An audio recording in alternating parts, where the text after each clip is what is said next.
বন্ধুরা, সুতোবাস খিচুড়ি ব্লগে সবাইকে স্বাগত। আজকে আমি একটু আলু পনিরের রসা করব। এটা একদম কমন রেসিপি, তাও আজকে আমি করব বলে একটু শেয়ার করলাম। এখানে পনিরগুলো আমি কেটে নিয়েছি, 300 গ্রাম পনির নিয়েছি। দেবো একটু আলু, আর পনিরের সাথে যেহেতু ক্যাপসিকাম ভালো লাগে তাই একটু ক্যাপসিকাম দেবো। সম্পূর্ণ নিরামিষ। আর এটা হচ্ছে আদা, জিরে, লঙ্কা, টমেটো বেটে নিয়েছি, আর একটা গোটা লঙ্কা দিয়েছি, হলুদ আর চিনি, এই দিয়ে একটা মশলা রেডি করে রেখেছি। আর ফোড়নের জন্য একটাখানি তেজপাতা দেবো, নামানোর আগে একটুখানি গরম মশলা দেবো।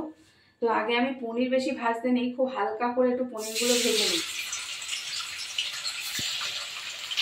একটু নুন দিয়ে পনিরগুলো ভেজে,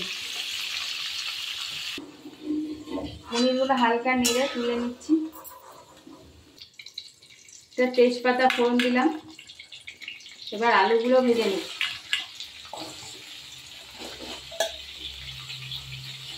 নুন দিলাম অল্প করে, দিয়ে আলুগুলো একটু ভেজে নিই। আলুগুলো লাল করে ভেজে নিয়েছি। এবার এই মশলাটা একটু জল দিয়ে দিলাম, দিয়ে এটা দিয়ে দেবো।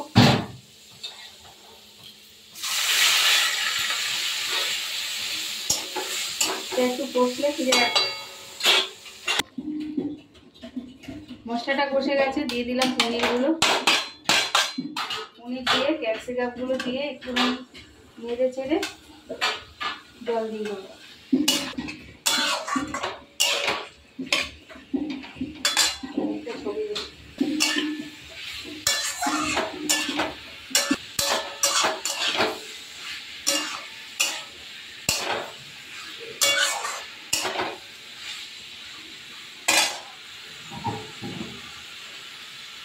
দিয়ে দেবো জল, বেশি জল লাগবে না, আলু ভাজতে ভাজতেই সিদ্ধ হয়ে গেছে। আর এই সময় নুন মিষ্টিটা দেখে নেবে।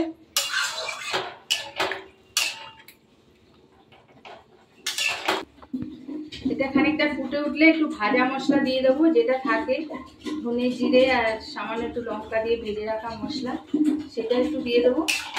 এবার কিন্তু এটা বেশ খানিকটা টানবে।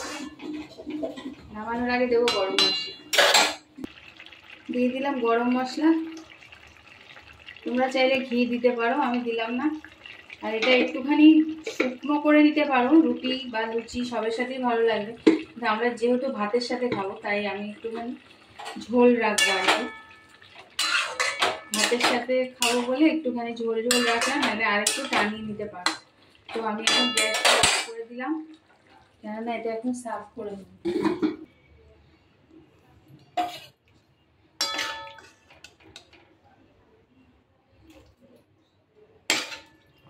তো রেডি হয়ে গেছে আমার ভাজা মশলায় আলু পনিরের রসা। যদি ভালো লাগে সাথে থেকো, আর এতক্ষণ সাথে থাকার জন্য তোমাদের সকলকে অসংখ্য ধন্যবাদ। আসবো পরবর্তী কোনো ভিডিও নিয়ে, ততক্ষণ সকলে ভালো থেকো।